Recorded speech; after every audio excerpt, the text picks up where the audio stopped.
Ten high school class 7th। उस दिन हमने ज्योग्राफी का 4 और 5 लेसन रिवाइज किया था। आज करेंगे हम 3rd लेसन, हमारी बदलती पृथ्वी। स्थलीय मंडल किसे कहते हैं? सबसे पहले इसमें क्वेश्चन आता है कि स्थलीय मंडल क्या होते हैं। स्थल मंडल अनेक प्लेटों में विभाजित होता है, यानी कि स्थल मंडल जो होता है अनेक प्लेटों में विभाजित होता है, जिन्हें स्थलीय मंडल कहते हैं। समझ में आया? दूसरा क्वेश्चन आता है कि उद्गम केंद्र किसे कहते हैं? भूपटल के नीचे, यानी कि जो पृथ्वी का सबसे ऊपरी भाग होता है वह स्थान जहाँ कंपन आरंभ होता है वहाँ उद्गम केंद्र कहलाता है। ठीक है। उसके बाद आता है कि भूकंपीय तरंगे कितने प्रकार की होती है? भूकंपीय तरंगे 3 प्रकार की होती हैं। नंबर 1 पी तरंगे, यानी कि जिनको कहा जाता है अनुदैर्घ्य तरंगे। उसके बाद होता है अश तरंगे, यानी कि अनुप्रस्थ तरंगे। इनका दूसरा नाम होता है अनुप्रस्थ तरंगे। उसके बाद आता है एल तरंगे, तो उसका नाम होता है पृष्ठीय तरंगे। तो ये 3 प्रकार की होती हैं। समझ में आया? अगला क्वेश्चन है कि जैसे भुज में भूकंप कब आया था? जब भुज में भूकंप आया था तो कब आया था? 26 जनवरी 2001 को। उसके बाद क्वेश्चन है कि भूकंप की तीव्रता किससे मापी जाती है?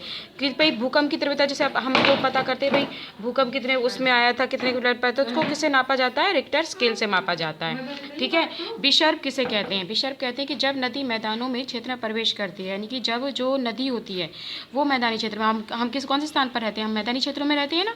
तो जब नदियाँ पहाड़ों से निकल कर कहाँ आती है? मैदानी क्षेत्रों में आती है, तो मोड़दार मार्ग पर बहने लगती है। इन्हीं को क्या कहते हैं? विसर्प कहते हैं।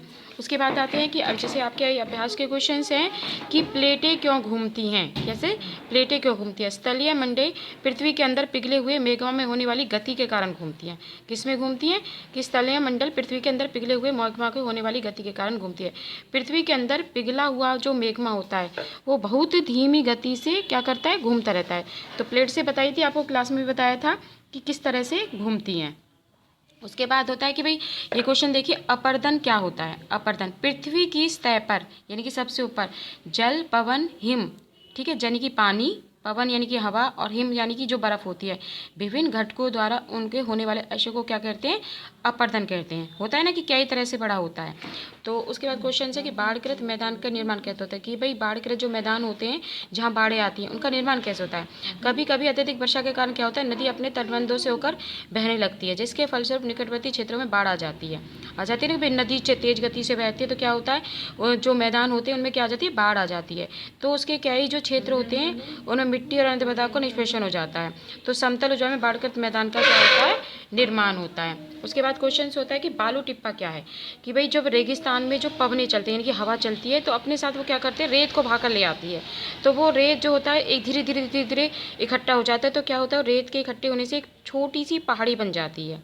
देखा होगा ना, आप कभी राजस्थान घूमने गए होंगे तो वो एक पहाड़ी, रेत की पहाड़ी से होती जाती है, जिसको कहते हैं बालू टिप्पा। क्या कहते हैं? बालू टिप्पा। उसके बाद आता है जैसे कारण बताइए क्वेश्चन है, कुछ सेल क्षेत्रक आकार में होते हैं। ठीक है। तो क्या होता है? ये क्षेत्र शैलें कहाँ पर होती हैं? ये होती हैं मरुस्थलीय क्षेत्रों में, यानी कि रेगिस्तान जैसे में। तो मरुस्थलीय क्षेत्र में पवन के साथ गति करने वाले रेत के कण मार्ग में पड़ने वाली चट्टानों के निचले भाग से टकराकर उन्हें क्या कर देते हैं? अपरदित कर देते हैं। तो उसका जो निचला सिरा होता है वो पतला हो जाता है, जिनसे क्या होता है? अवस्था में ही रहता है। उसके बाद आता है कि बाढ़ग्रस्त मैदान, यानी कि जो जहाँ पर बाढ़ आती है वो मैदान इतने उपजाऊ क्यों होते हैं? बाढ़ग्रस्त मैदानों का निर्माण नदी के द्वारा बहाकर लाए गए अवसादों के निष्पक्षित होता है। नदी हर साल इन मैदानों में मिट्टी का जमाव पैदा कर देती है। ठीक है। यही कारण है कि बाढ़ग्रस्त मैदान क्या होते हैं? अधिक उपजाऊ हो जाते हैं। समझ में आ गया? उसके बाद आता है कि भूकंप के दौरान इमारतें क्यों गिरती हैं? भाई जब भूकंप होता है तो जो वो होती हैं इमारतें होती हैं वो क्यों गिरती हैं? भूकंप के दौरान पृथ्वी में कंपन पैदा होती है। यदि भूकंप तीव्रता 6.0 या इससे अधिक हो तो पृथ्वी पर बनी इमारतें इसे कंपन को सहन नहीं कर पाती, यानी कि जो इमारतें जो खड़ी रहती हैं कंपन ज़्यादा हो।